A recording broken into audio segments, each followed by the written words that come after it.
حضرت ابو ذر غفاری رضی اللہ تعالیٰ عنہ کا انتقال ہو رہا تھا اور وہ جنگل میں تھے۔ ان کے ساتھ ان کی بیوی اور ایک بیٹی تھی۔ بیوی رونے لگی، پوچھا کیوں رو رہی ہو؟ کہنے لگی آپ کو غسل کون دے گا؟ آپ کی قبر کون کھودے گا؟ آپ کا جنازہ کون پڑھائے گا؟ میں ایک عورت ذات ہوں، میرے ساتھ ایک بیٹی بھی ہے، ہم کیا کریں گے؟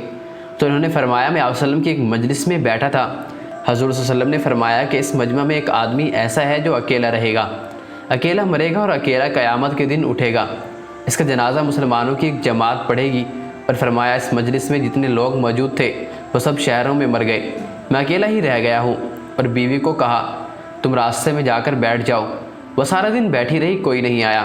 دوسرا دن بھی گزر گیا، کوئی نہیں آیا۔ جب تیسرا دن آیا تو آپ رضی اللہ تعالیٰ عنہ نے محسوس کیا کہ آج میری وفات کا دن ہے، تو اپنی بیٹی کو کہا کہ ایک بکری ذبح کرو اور کھانے کا انتظام کرو، آج جو لوگ میرا جنازہ پڑھنے آئے ان کو کھانا ضرور کھلانا۔ ماں بیٹی دونوں پریشان ہوئی کہ بے آباد جنگل ہے، یہاں کون آئے گا؟ اور پھر بھی بیوی سے کہا راستے میں جا کر بیٹھ جاؤ، اور راستے میں بیٹھ گئی۔ کچھ دیر گزری، دیکھا کہ اونٹوں کا ایک قافلہ گزر رہا ہے۔ وہ قافلہ عبداللہ بن مسعود رضی اللہ تعالیٰ عنہ کا تھا۔ یہ لوگ عمرہ کرنے جا رہے تھے۔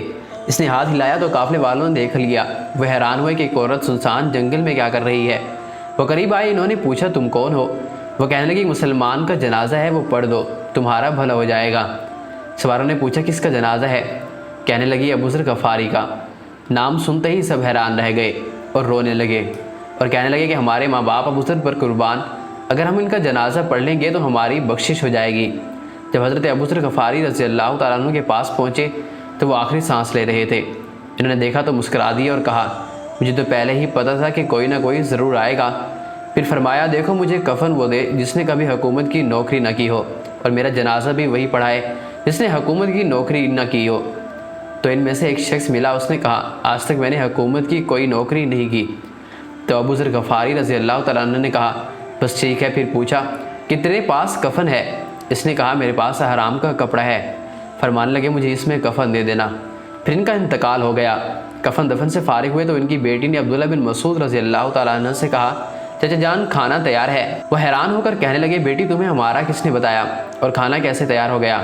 کہنے لگی میرے ابو نے کہا تھا کہ آج کچھ لوگ میرا جنازہ پڑھنے آئیں گے، ان کے لیے کھانا تیار رکھنا۔ عبداللہ بن مسعود رضی اللہ تعالیٰ عنہ کہنے لگے اے ابو ذر تو نے مر کر بھی سخاوت نہ چھوڑی۔